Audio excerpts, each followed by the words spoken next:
Be me, Jerry, 29.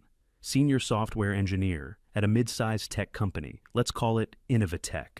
Pretty good gig. Pay is solid, work is challenging, and the team is top-notch. We're the core engineering crew, the guys who built the company's flagship product from the ground up. There are about 6 of us on the main project. It's mostly dudes, not by some grand design, just the way it shook out. We hire based on a brutal technical interview. If you can code, you're in. If you can't, you're out. Simple as that. Meritocracy? My boss, James, is the CEO. He's a former engineer himself, so he usually gets it. He handles the business side of things now, but he still understands the tech, which is a rare blessing. Our team has a kind of unspoken rhythm. We know who's good at what. One guy is a database wizard. Another can optimize code until it runs on a potato. My specialty is system architecture, making all the complex parts talk to each other without exploding. We also have Mary on our team. She's been with us for years, probably one of the smartest people I've ever worked with. Nobody thinks of her as the woman on the team. She's just Mary, the person you go to when your database queries are taking forever. The office culture is relaxed. We work hard, we joke around, we grab beers after a big release. It's a job, but it's one of the better ones. No drama, no politics, just code. Or so I thought. It all started a few months ago, maybe late spring. James calls an all-hands meeting on a Monday morning. This is unusual. He usually just sends out a company-wide email. Everyone gathers in the main conference room, grabbing coffee and donuts. James stands at the front, looking a bit more corporate than usual, a little stiff. He talks about growth, new markets, scaling up the company for the next phase, standard CEO stuff. Then he gets to the real reason for the meeting. He announces we've hired a new head of people and culture. My brain immediately translates this to HR person who's going to make us do pointless team-building exercises. James introduces her. Her name is Laura. She walks to the front of the room. She's young, maybe mid-20s. She has this intensely earnest look on her face, like she's here to save us all from ourselves. Her speech is a masterclass in corporate buzzwords. She talks about fostering psychological safety, leveraging diverse perspectives, and building a more equitable and inclusive paradigm. I look around the room. My teammates have the same blank, slightly confused expression I do. We just want to get back to our desks and fix the bug in the authentication module. She finishes her speech with a bright, determined smile. We all clap politely. Meeting over. Back at my desk, my coworker leans over. Well, that was 5 minutes of my life I'll never get back. We share a laugh and forget about it. She's just HR. How much damage can she do? The first week is quiet. She spends her time having closed-door meetings with James. Then the emails start. The first one is an announcement for a new company-wide cultural survey. It's mandatory. I click the link. It's one of those anonymous online forms. The questions are odd. On a scale of 1 to 5, how often have you witnessed microaggressions in the workplace? Do you feel the leadership team adequately represents a diversity of backgrounds? Have you ever felt your voice was marginalized in a meeting? It's filled with leading questions that assume the workplace is a toxic battlefield. I answer never and I don't know to most of them and submit it. The guys on my team are all talking about it on our private chat. We're mostly making fun of it. It feels so disconnected from our actual daily lives. But that was just the beginning. A week later, another email from Laura. This time, she's scheduling mandatory one-on-one listening sessions with every employee. Great. An hour of my time I could be spending on the project's new feature branch. My turn comes on a Thursday afternoon. I walk into her office. It's been redecorated. Motivational posters on the walls with vague, uplifting phrases. She's sitting at her desk, smiling that same intense smile from the all-hands meeting. Hi, Jerry. Thanks for coming in. Please, have a seat. I sit down. She has a notepad and pen ready. I'm expecting her to ask about my role, my challenges, what resources I need to do my job better. I could not have been more wrong. She starts by asking me how I feel about the team dynamic. I tell her it's great. We're efficient, we respect each other, we get things done. She nods slowly, writing something down. I see. And do you think everyone on the team feels they have an equal voice? I tell her, yes, of course. The best idea wins, doesn't matter who it comes from. That's interesting, she says, without looking up. My data from the survey suggests that some individuals feel that the louder voices tend to dominate conversations. I have no idea what to say to that. We're engineers, we're direct. We're not exactly known for being loud. The conversation gets weirder. She doesn't ask a single question about my work, my skills, or our projects. It's all about feelings, dynamics, and unconscious bias. She asks me why I think our team is predominantly male. I give her the honest answer. We hire the best people who apply and pass the technical interview. Gender has never been a factor. She gets this strange, pitying look on her face. She tells me that sometimes the very structure of a meritocracy can be a barrier to true equity.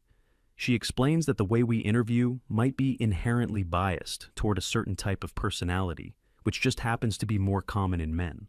I feel like I'm in an alternate reality. This is a woman with zero technical background telling me that our rigorous, objective hiring process is the problem. I try to explain that our interview problems are purely about problem solving and coding ability. They're designed to be objective. She just smiles and says, "Thank you for sharing your perspective, Jerry." I walk out of that meeting feeling weird, unsettled. It was like being cross-examined by someone who had already decided I was guilty of something, but they wouldn't tell me what it was. The atmosphere in the office starts to change over the next few weeks. The easygoing banter quiets down. People seem more careful about what they say. Laura implements new communication guidelines for all company chat channels. She starts sitting in on random team meetings, not saying anything, just observing and taking notes. It feels like we're being watched, constantly evaluated. Productivity, for the first time in years, starts to dip. People are more focused on not saying the wrong thing than on doing their jobs. James, our CEO, seems oblivious. Or maybe he just doesn't want to see it. He's probably happy that someone else is handling all this people stuff he hates. The real bombshell drops about a month after Laura started. I was working late one night, trying to wrap up a difficult part of our new project. It was a huge deal for a massive client. Let's call them Megacorp. The deadline was looming. I go to the network printer to grab a document I just printed. Sitting in the tray is a pile of papers that someone else forgot. Normally, I'd just put it on the reception desk, but the header caught my eye. Project Nightingale, a proposal for structural realignment. It was marked confidential for CEO review only. My curiosity got the better of me. I probably shouldn't have, but I picked it up and started reading. My blood ran cold. It was a multi-page document written by Laura. It was a detailed plan to aggressively address the systemic gender imbalance at Innovatech. The document argued that the company's senior engineering team was a monoculture that created a hostile environment for diverse talent. It claimed that this was a massive business liability and was hurting our ability to attract new hires. Then I got to the action plan section. Phase 1 was the immediate termination of 3 senior male engineers. It was to be done under the guise of restructuring and performance-related redundancies. Their positions were to be filled by female candidates that Laura had already pre-screened. I scanned the list of names slated for termination. My name was at the top, along with the 2 other most experienced guys on my team. I felt like I was going to be sick. I've been with this company for 7 years. I've poured my heart and soul into our product. I've worked weekends, pulled all-nighters, mentored junior developers. And I was going to be fired. Not because of my work, not because of a mistake, but because of my gender. The document even had a section on the proposed replacements. Their resumes were attached. I glanced at them. One of them just graduated from college. Another had a few years of experience at a no-name startup. They couldn't hold a candle to the guys they were meant to replace. But that wasn't the point. The document explicitly stated that prioritizing diversity over immediate experience is a necessary short-term investment for long-term cultural health. I stood there by the printer in the silent, empty office, just staring at these pages. It was a declaration of war, a war on me, on my team, on everything we'd built. I made a quick copy of the entire document with my phone before putting the original back in the tray. I didn't know what to do. Who could I even talk to?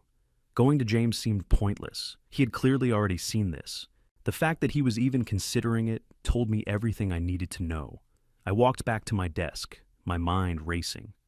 The next morning, I quietly showed the pictures to the other 2 guys on the list. Their reactions went from disbelief to quiet, cold fury. We were professionals. We didn't yell or make a scene. But in that moment, something broke. Our loyalty to the company, our motivation to go the extra mile, it all just evaporated. Why would we kill ourselves working on the megacorp project when we were just going to be thrown out like trash in a few weeks? The mood on the team became toxic, but not in the way Laura would understand. It was a quiet, creeping despair. We were just going through the motions, writing code, but without the passion, without the meticulous attention to detail that had always been our trademark. We were ghosts at our own desks, just waiting for the axe to fall. Mary noticed the change immediately. She came to my desk one afternoon. The other guys had gone for coffee. "Jerry, what the hell is going on? You guys have been acting like your dog just died for the past week."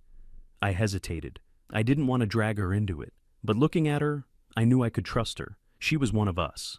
I pulled out my phone and showed her the pictures of the document. She read through it, her expression hardening with every page. When she finished, she looked up at me, and I saw a fire in her eyes I'd never seen before. She wasn't sad or sympathetic. She was furious. "That's the most insulting thing I've ever read in my life," she said, her voice low and tight. "She thinks the only way to get women into senior roles is to fire competent men and hire less qualified women. She thinks I need a handout to succeed." She stood up. "This is insane. James can't possibly be going along with this." She didn't wait for my reply. She just turned and marched straight towards James's office. I watched her go, a tiny sliver of hope flickering in my chest for the first time in days. Maybe, just maybe, someone would finally listen. Mary was in James's office for a long time, close to an hour. The rest of us tried to work, but we were all just stealing glances at his glass-walled office, trying to read the body language. We couldn't hear anything, but we could see them. Mary was doing most of the talking. She was animated, gesturing, clearly making a passionate case. James just sat there, listening. His face was unreadable. Finally, the door opened and Mary walked out. She came straight back to my desk.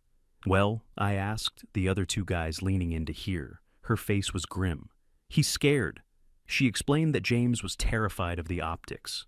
Laura had apparently convinced him that if he didn't take drastic action, the company would be labeled as a toxic boys' club, and it would destroy their reputation. He was worried about getting called out on social media, about hit pieces from online publications. He didn't agree with Laura's plan in principle, but he was too cowardly to reject it outright. He told Mary he would take her feedback under advisement. We all knew what that meant. It was a corporate non-answer. He was going to do nothing. The tiny sliver of hope I had felt was extinguished. So, that was it. We were done for. The mood on the team went from bad to worse. We stopped caring. It's a dangerous thing when engineers stop caring. We were working on the final integration phase for the megacorp project. It was a massive, complex system with thousands of moving parts. It required intense focus, a constant communication, and obsessive double-checking. We gave it none of those things. Our code commits became sloppy. We skipped steps in the testing protocol. We just wanted to push the code out the door and be done with it. If the company was going to treat us as disposable, then we would act the part. A quiet work-to-rule protest began. We did exactly what was in our job descriptions, and not a single thing more. No more staying late, no more weekend work. The deadline for the megacorp launch was Friday. On Thursday afternoon, we pushed the final build to their staging servers. Normally, this would be a moment of celebration, or at least relief. Instead, nobody said a word. We just packed our bags and went home. Friday morning, all hell broke loose. I woke up to a flood of frantic text messages from my manager. I got to the office, and it was chaos. The megacorp launch had been a catastrophic failure. Our software update had not just failed, it had actively corrupted their entire production database. They were a global logistics company. Their entire operation was at a standstill. Trucks were sitting idle, shipments were lost, orders were vaporized. They were losing millions of dollars an hour. James was running around the office, his face pale, shouting into his phone. He called an emergency war room meeting in the main conference room. Our entire engineering team was there. James was at the head of the table, looking like he'd aged 10 years overnight. And sitting right next to him, looking calm and composed, was Laura. James started the meeting. "What happened?" he demanded, his voice shaking with a mix of anger and panic. Nobody spoke for a moment, Then Laura cleared her throat and spoke up. "It's quite obvious what happened, James," she said, her voice dripping with condescension. "This is a clear case of professional sabotage." She turned and looked directly at me and the other two guys from her list. These men were unhappy with the new cultural direction of the company.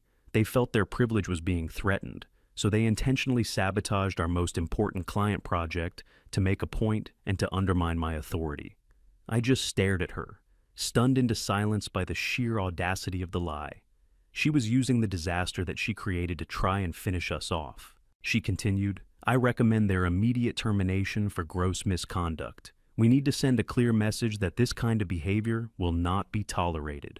The room was dead silent. You could have heard a pin drop. My career was flashing before my eyes. A termination for cause, for sabotage. I'd be blacklisted. I'd never work in this industry again.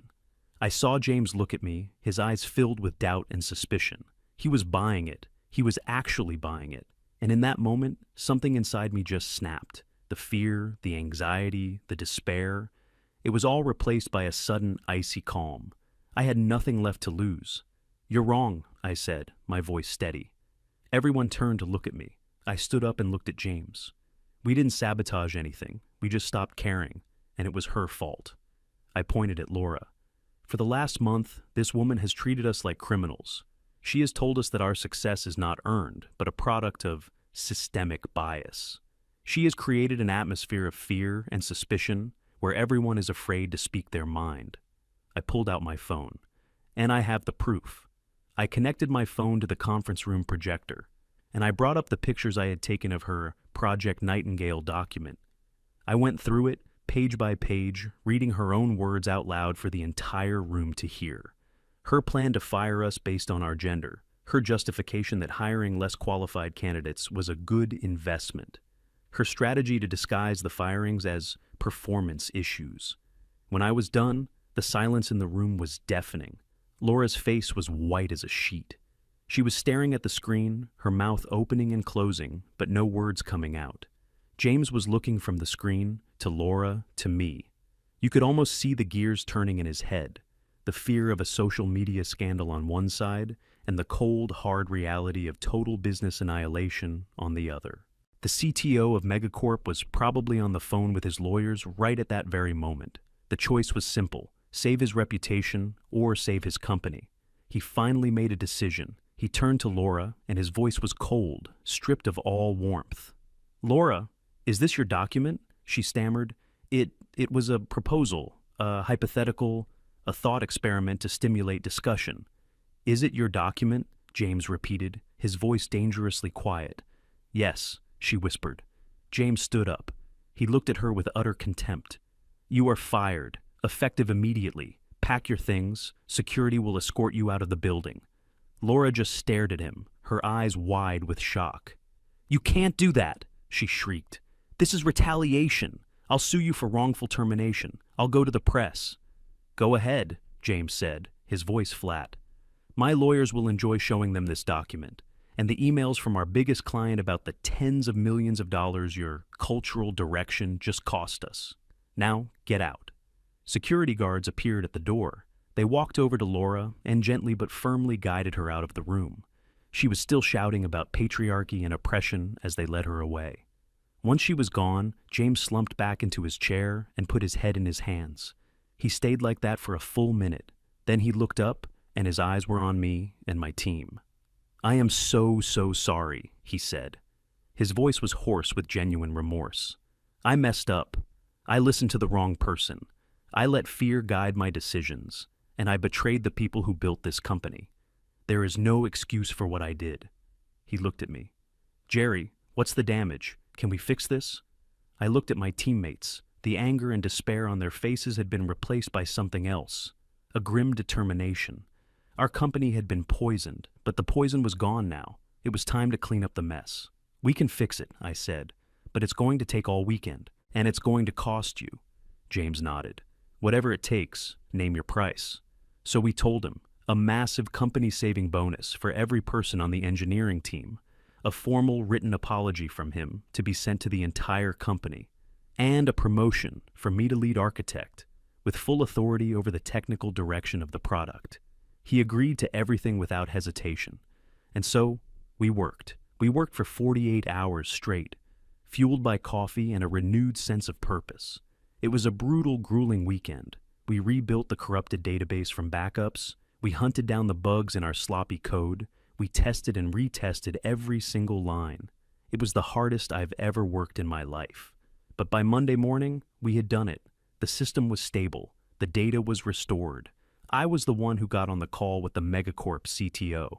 I apologized profusely for the failure. I didn't make excuses or blame anyone. I just owned it. I explained the technical steps we had taken to fix it and the new protocols we were putting in place to ensure it would never happen again. He was still angry, but he was a tech guy. He understood that disasters happen. What he cared about was how we responded. We saved the contract. It was bruised, but not broken.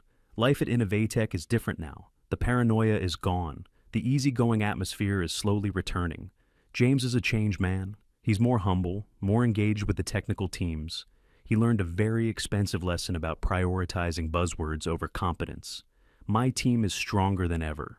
We went through a fire together and came out the other side. As for Laura, I looked her up on LinkedIn out of curiosity a few weeks later. Her profile says she's now a freelance DEI consultant and thought leader. She writes long posts about the challenges of being a female visionary in a world that's resistant to change. I just hope her future clients have good data backups.